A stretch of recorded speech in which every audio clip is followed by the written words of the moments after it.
तो आज हम गाड़ी रिव्यू कर रहे हैं वो हैवल जूलियन है। और हैवल जो कंपनी है ये JWM great wall Motors China इसको कंपनी को ओन करती है। और JWM जो चाइना की सबसे बड़ी SUV प्रोड्यूसर है और उन लोगों ने हैवल जूलियन एक गाड़ी निकाली है। तो आज हम इसको रिव्यू करेंगे और हम इसके बहुत सारे एस्पेक्ट्स देखेंगे। हमने इस वीडियो को 7 पार्ट्स में डिवाइड किया है। पहले हम देखेंगे इसका डिज़ाइन कैसा है, फिर हम प्रैक्टिकलिटी पे जाएंगे, फिर हम इसके प्राइस और फीचर्स देखेंगे, फिर हम देखेंगे इसमें इंजन क्या लगा हुआ है और वो इंजन जो है एफिशिएंट कितना है, फिर हम इसकी सेफ्टी फीचर्स देखेंगे, फिर मेन चीज़ जो है इसकी ओनरशिप कैसी है, और फिर finally how it's like to drive. और स्क्रीन के यहाँ पे टाइम कोड्स दिए हुए हैं। अगर आप वीडियो स्किप करके आगे जाना चाहें, कोई आपको स्पेसिफिक पार्ट देखना है आप वो देख सकते हैं, लेकिन पूरी वीडियो देख लें यार, अच्छा रहेगा। अगर डिज़ाइन की बात करें तो हैवल ने बहुत ही प्यारी गाड़ी बनाई है। मतलब गाड़ी इतनी बड़ी नहीं है, MG ZS के कंपटीशन में इसका साइज़ है, लेकिन इन लोगों ने डिज़ाइन ऐसा बनाया कि आपको गाड़ी बाहर से ही बहुत बल्कि और बहुत बड़ी गाड़ी लगती है। यहाँ पे ग्रिल देखें तो बहुत एक प्यारी किस्म का क्रोम फिनिश में ग्रिल दिया हुआ है, बहुत यूनिक है। और यहाँ पे हैवल की बहुत बड़ी बैजिंग है, अगेन एक बहुत बड़ा लुक आता है इससे। फिर यहाँ पे LED लाइट्स हैं, DRLs हैं, और यहाँ पे बहुत एक फिनिश भी गाड़ी का बहुत अच्छा किया हुआ है। फिर साइड से देखें तो यहाँ पे 18 इंच एलॉय व्हील्स हैं और ये 55 प्रोफाइल का टायर है, तो काफ़ी एक बल्की लुक आ रहा है। और ये ड्राइव में भी फिर 55 प्रोफाइल का टायर अच्छा रहता है।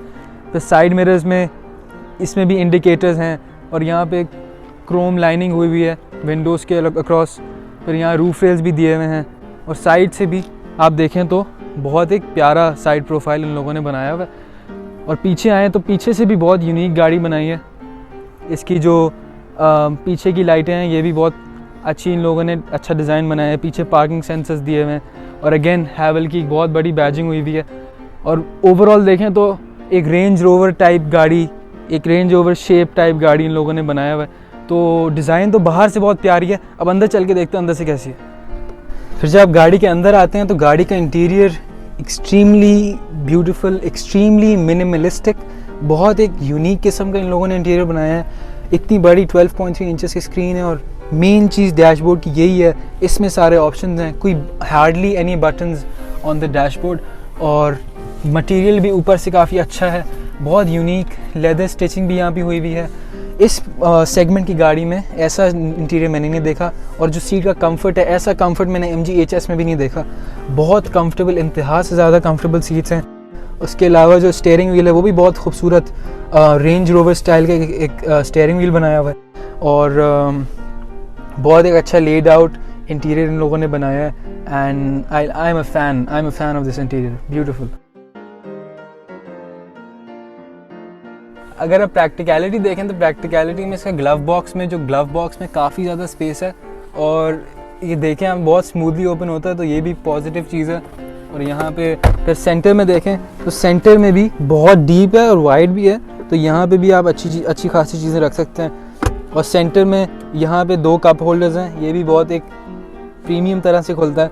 आप लोग कहते हैं प्रीमियम बहुत बोलता हूँ, लेकिन है ही प्रीमियम। तो यहाँ पे 2 कप होल्डर्स आ जाते हैं और नीचे फिर 2 USB पोर्ट्स हैं और एक 12 वोल्ट चार्जिंग सॉकेट है, तो ये भी पॉजिटिव चीज़ है। और यहाँ पे डोरबेल में भी काफ़ी ज़्यादा स्पेस है, यहाँ कुछ 4 छोटी बोतलें आ जाएंगी। तो अब पीछे चल के देखते हैं पीछे की प्रैक्टिकलिटी कैसी है। अच्छा, पीछे की प्रैक्टिकलिटी देखें तो पीछे पहली तो बात है कि सीट्स बहुत कंफर्टेबल हैं, लेदर सीट्स हैं और बहुत एक वेलकमिंग कुशन सीट्स हैं। और उसके अलावा आप सरप्राइजिंगली इस गाड़ी में, जबकि गाड़ी की लेंथ इतनी ज़्यादा नहीं है, लेकिन इसका जो लेग रूम है वो बहुत ज़्यादा, 2 हाथ और 2-3 उंगलियों के बराबर लेग रूम है। और हेड रूम मेरे लिए कोई 1 हाथ से ज़्यादा हेड रूम है, तो मैं एक बहुत कंफर्टेबल पोजीशन में बैठा हुआ हूँ। मैं अपने टांगे भी एक्सटेंड करके आगे कर सकता हूँ। और नीचे एक और सीन ये है कि यहाँ पे कोई हम्प नहीं है। अक्सर गाड़ियों में यहाँ एक हम्प होता है, लेकिन यहाँ पे कोई हम्प नहीं है। आप आराम से यहाँ पे बीच में आके यहाँ बैठ सकते हैं। और यहाँ हेड रूम का थोड़ा इशू आ जाएगा, मेरे लिए कोई 2 उंगलियाँ रह गई हैं हेड रूम के लिए, तो छोटे बच्चे हों तो उनके लिए तो बेहतरीन है। और उसके अलावा यहाँ पे फिर 2 एयर वेंट्स हैं, बहुत एक पॉजिटिव चीज़ है। और फिर 2 USB पोर्ट्स भी आते हैं यहाँ पे, तो फ़ोन भी चार्ज कर सकते हैं। और यहाँ छोटी सी स्टोरेज की स्पेस भी आ जाती है। और यहाँ ऊपर आपको रात के लिए रीडिंग लाइट्स भी दी हुई हैं, तो ये पीछे भी प्रैक्टिकल जगह है। और यहाँ पे डोरबिन में अनफॉर्चुनेटली डोरबिन में थोड़ा सा थोड़ी सी कम जगह है, यहाँ एक छोटी बोतल और थोड़ा सा सामान आ जाएगा। और उसके अलावा पीछे बहुत एक कंफर्टेबल पोजीशन में आप बैठते हैं और एक आप इंजॉयबल राइड है। बूट का साइज़ भी इसका MG ZS से तो बड़ा है, लेकिन अगर MG HS से कंपेयर करें तो MG HS का 463 है और इसका 430 है।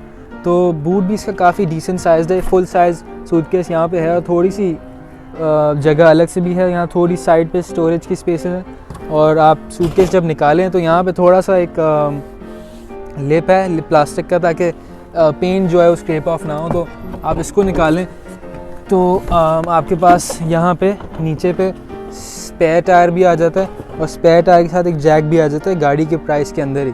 तो ये भी एक पॉजिटिव चीज़ है।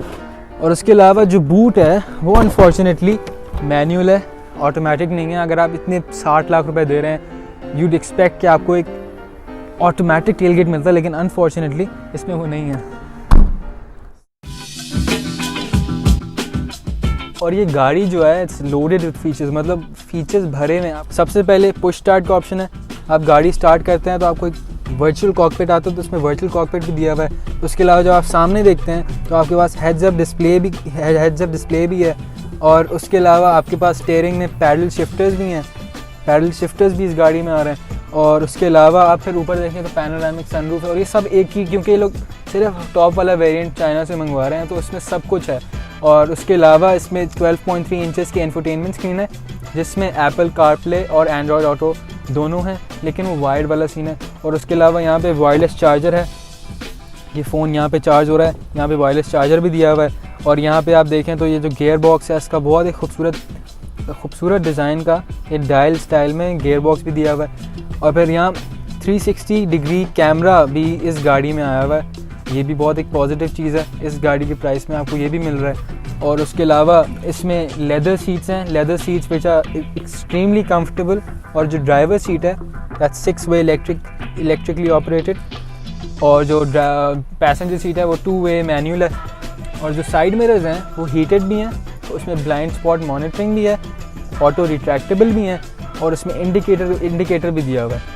और फिर बाहर ऊपर रूफ रेल भी दिया हुआ है। और इस गाड़ी में और भी मल्टीपल फीचर्स हैं, like adaptive cruise control, dual zone climate control, both front seats are heated, manually adjustable steering. और इस गाड़ी के साथ आपको स्मार्ट की मिलती है, जिससे कीलेस एंट्री पॉसिबल होती है, लेकिन as you can see only from the driver side. और आपको इस गाड़ी में रियर प्राइवेसी ग्लास भी मिलता है। और आखिर में इस गाड़ी की प्राइस की बात करते हैं तो इस गाड़ी की इनवॉइस 60.2 लाख है और ये top of the line variant है जिसमें सारे फीचर्स आते हैं। और अंडर द हुड इस गाड़ी में 1.5 टर्बो इंजन आता है जो तकरीबन 150 हॉर्स पावर प्रोड्यूस करता है और 220 न्यूटन मीटर टॉर्क प्रोड्यूस करता है, जो मेरे हिसाब से इस गाड़ी के लिए थोड़ा सा कम है, लेकिन हम ड्राइव में देखेंगे किस तरह का रहता है। और अनफॉर्चुनेटली अगेन इसमें एक ये डंडे वाला ये है, इसमें हाइड्रोलिक सिस्टम नहीं है, तो इसमें डंडे से होल्ड करना पड़ता है। और कंपनी इस गाड़ी की जो फ्यूल एफिशिएंसी क्लेम करती है दैट्स 12.3 किलोमीटर्स पर लीटर, लेकिन असल में रियल लाइफ में अगर आप सिटी के अंदर चलाएं तो आपको 8-9 किलोमीटर्स पर लीटर ये गाड़ी देगी और हाईवे पे होपफुली 14-15 किलोमीटर्स पर लीटर आपको देगी। ओनरशिप अगर देखें तो ओनरशिप का एस्पेक्ट ये है कि अगर क्योंकि पाकिस्तान में अभी ये गाड़ियाँ इतनी बिकी नहीं हैं, तो उसकी वजह से इसमें स्पेयर पार्ट्स का थोड़ा मसला होगा, स्पेयर पार्ट्स की अवेलेबिलिटी इतनी नहीं होगी। और दूसरी बात, पाकिस्तान में जो गाड़ी कोई लेता है तो बहुत ज़्यादा फोकस होता है रीसेल कितनी होगी, गाड़ी की रीसेल वैल्यू कितनी होगी। तो रीसेल वैल्यू भी अभी इसकी इतनी खास नहीं होगी क्योंकि मार्केट में तो इसकी डिमांड नहीं है, शायद इसकी प्राइस की वजह से। और एक और चीज़ ये है कि इसमें टर्बो इंजन है, तो ये पेट्रोल जो है ये महंगे वाला मांगेगी, हाई ऑक्टेन पेट्रोल मांगेगी, तो वो भी इसमें थोड़ा ज़्यादा खर्चा होगा। Now let's talk safety। इस गाड़ी में 6 एयरबैग आते हैं, स्क्रीन में टायर प्रेशर मॉनिटर कर सकते हैं आप, ऑटोमेटिक डोर लॉकिंग आती है, लेन कीप आता है जो अगर आप गाड़ी लेन में चला रहे हो तो स्टीयरिंग ऑटोमेटिकली आपको लेन के अंदर रखता है अगर आप थोड़ा सा भी बाहर निकलें, और डिपार्चर वार्निंग आता है इसमें। उसके अलावा इसमें ऑटो इमरजेंसी ब्रेकिंग है, एंड फाइनली इसमें ब्लाइंड स्पॉट डिटेक्शन भी आती है।